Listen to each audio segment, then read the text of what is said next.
Hello, everybody. Welcome back to Lit Up with Annie. In this session today, we're going to talk about certain very basic terms which are there in linguistics, and the terms that I'm going to talk about today are also there in UPPSC GDC syllabus. आपका unit 5 है linguistics का, उसमें आपका third topic जो है language variations, उसके अंदर कुछ टर्म्स हैं जैसे direct, register, pigeon, creoles, then we have processes of standardization and we have language typology. तो ये कुछ चीज़ें हैं जिसके बारे में मैं आज इस वीडियो में बात करने वाली हूँ, ठीक है.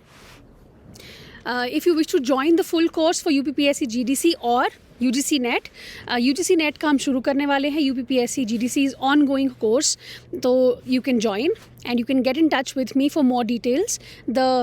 My number is there in the description box. Let's start. Okay, language variation क्या होता है?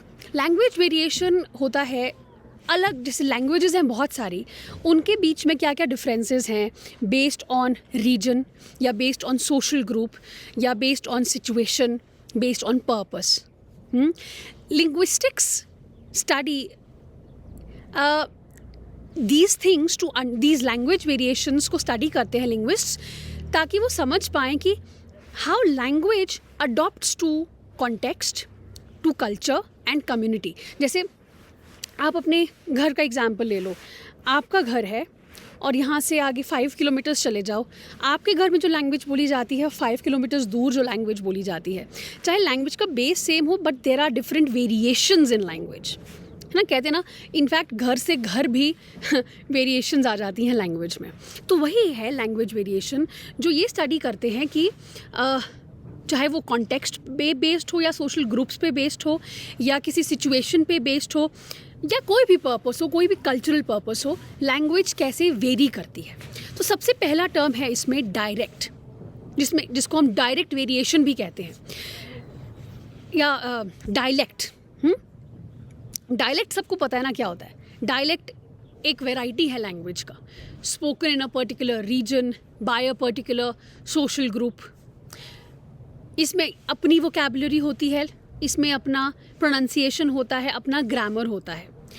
Speakers of different dialects of the same language can usually understand each other. मतलब लगा लो आप पंजाबी एक लैंग्वेज है.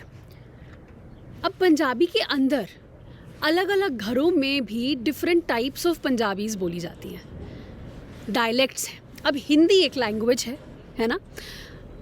ऊपर आ जाओ हिमाचल, तो हम लोग अलग अलग जगहों पे अलग अलग लैंग्वेज नहीं, अलग अलग डायलेक्ट्स बोलते हैं. फॉर एग्जांपल मंडी में मंडियाली बोली जाती है, और जगहों पे अलग अलग वेराइटीज़ ऑफ पहाड़ी लैंग्वेज बोली जाती है. They are all dialects of Hindi language और a mixture of Punjabi and Hindi. तो वो डायलेक्ट है, variety of a language spoken in a particular region और by a particular social group. और अलग अलग डायलेक्ट्स यूजुअली एक दूसरे को समझ जाते हैं.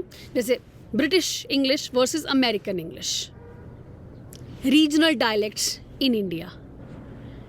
तो ये है डायलेक्ट, ठीक है. अभी इसी को हम लोग डायरेक्ट वेरिएशन भी कहते हैं.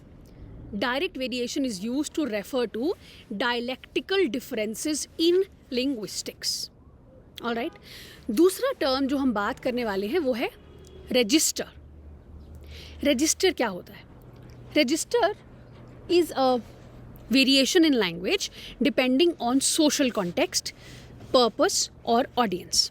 इसका मेजर आइडिया ये है कि it's about formality, it's about style and function. It's not about region. Formal हो सकता है रजिस्टर, इनफॉर्मल हो सकता है, टेक्निकल भी हो सकता है. Formal is used in academic writing, official speeches में, we request your presence at the meeting. Informal is used in casual conversation, come over to my place, that's informal register. Technical या professional, जो specialised vocabulary हम लोग English for specific purposes पढ़ते हैं, वो the patient exhibits, कोई भी tachycardia, कुछ भी हो सकता है, मतलब जो भी मेडिकल टर्म यूज़ कर लो. So that's professional register. For example speaking to a professor versus texting a friend. I apologize for the inconvenience caused. That's how you will talk to your teacher versus, hey, I'm sorry about that, how you will speak to your friend. That's a register. अब तीसरे term पे आते हैं which is pigeon. Pigeon क्या होता है? Pigeon होता है एक simplified language that develops as a means of communication between speakers of different native languages. Usually जो border areas होते हैं या for example ये एक लैंड है, यहाँ पे कोई वाटर बॉडी है और वाटर बॉडी के उस पर दूसरा लैंड है.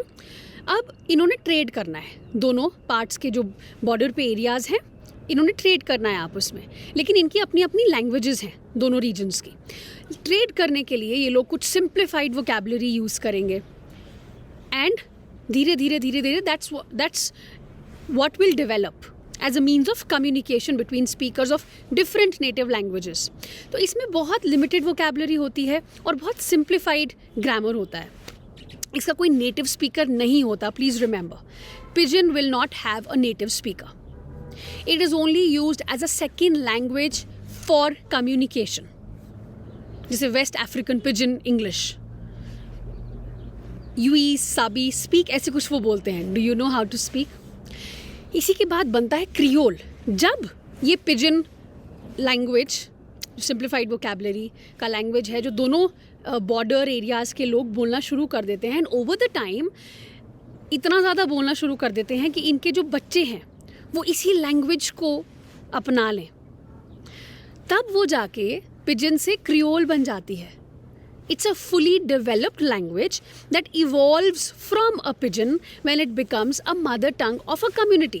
मतलब अभी तो दोनों का अपना अपना लैंग्वेजेस था, नेटिव लैंग्वेज था दोनों का, लेकिन ट्रेड के चक्कर में इन्होंने इतना ज़्यादा एक लैंग्वेज अपने आप क्रिएट कर दी कि उनके बच्चों ने उसी लैंग्वेज को अपना लिया और वो डेवलप हो गई कि उन्होंने अपने डे टू डे लाइफ में भी वही लैंग्वेज को यूज़ करना शुरू कर दिया.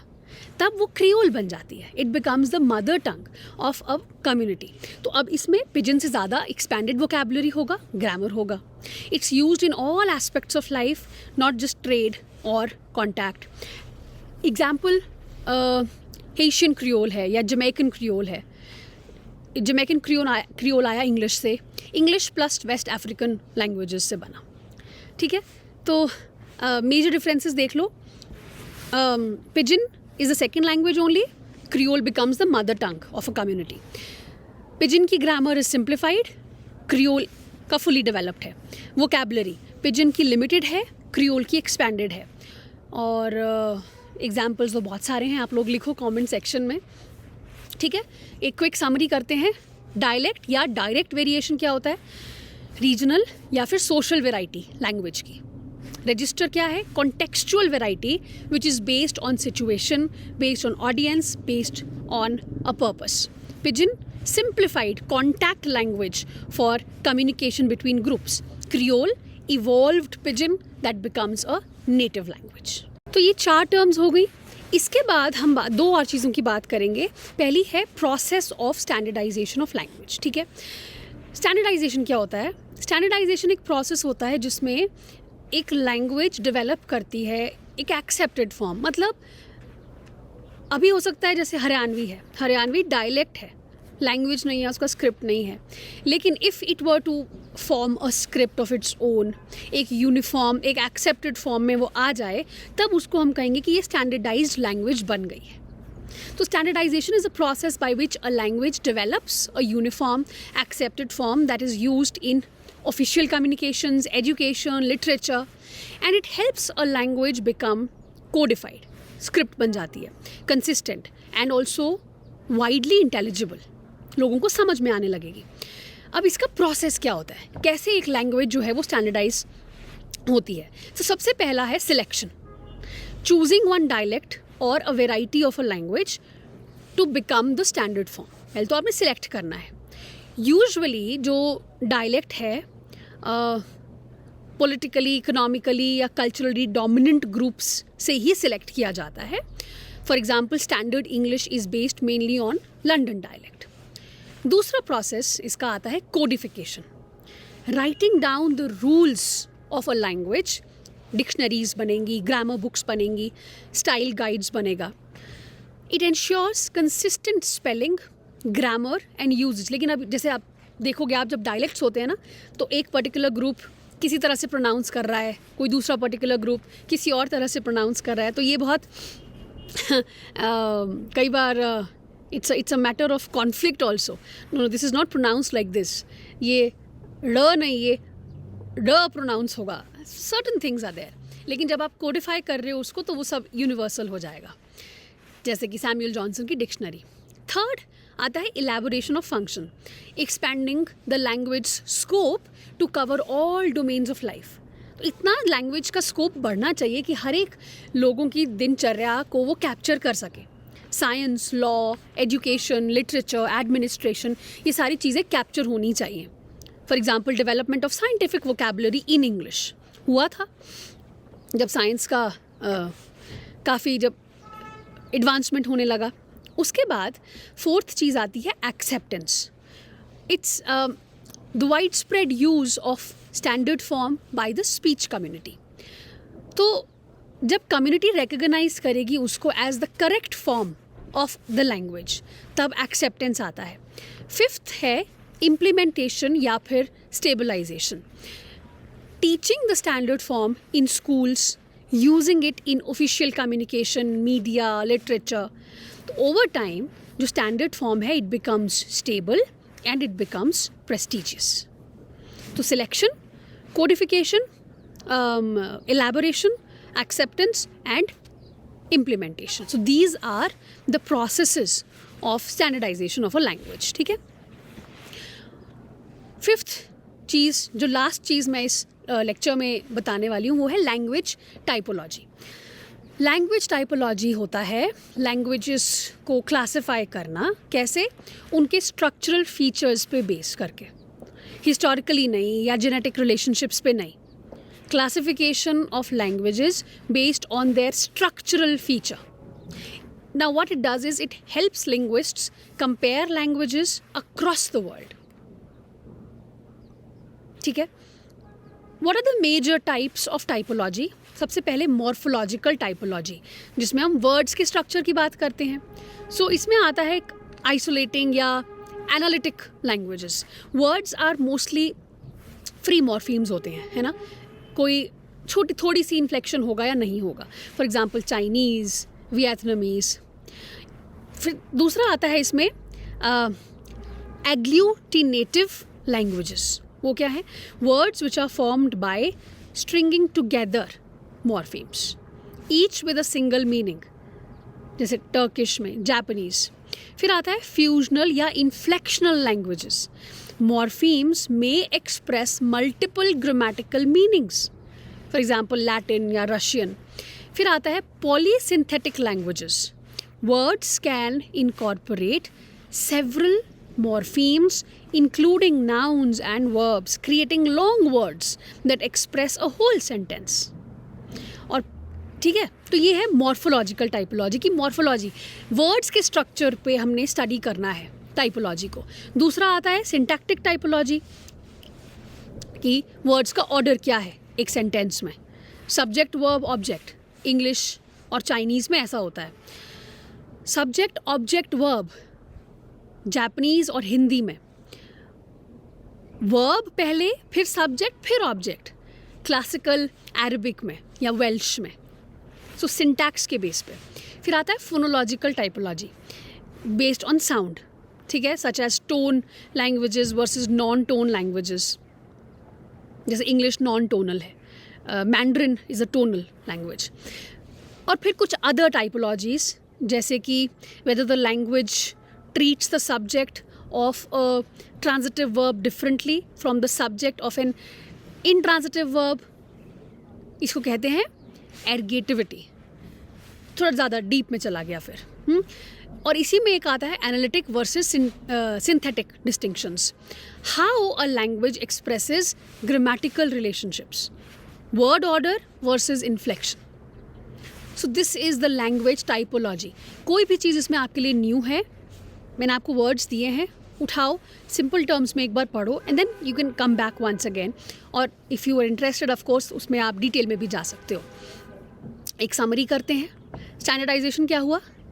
लैंग्वेज को यूनिफॉर्म और कोडिफाइड बनाना. प्रोसेस, सिलेक्शन, कोडिफिकेशन, एलैबोरेशन, एक्सेप्टेंस और फिर इम्प्लीमेंटेशन. लैंग्वेज टाइपोलॉजी, क्लासिफाई करना लैंग्वेजेस को based on the structural features. Morphology, syntax, phonology. Morphological में क्या क्या मेन आइडियाज़ आएंगे? एनालिटिकल, एग्लूनेटिव, पॉलीसिंथेटिक या फ्यूजनल. सिंटैक्टिक, वर्ड ऑर्डर पैटर्न्स कि जैसे सब्जेक्ट वर्ब ऑब्जेक्ट होगा कि सब्जेक्ट ऑब्जेक्ट वर्ब होगा, किस तरह से. फोनोलॉजिकल, साउंड पैटर्न्स टोन के बेस पे. So this is language typology. Alright, that's it for today. I hope that it helped you.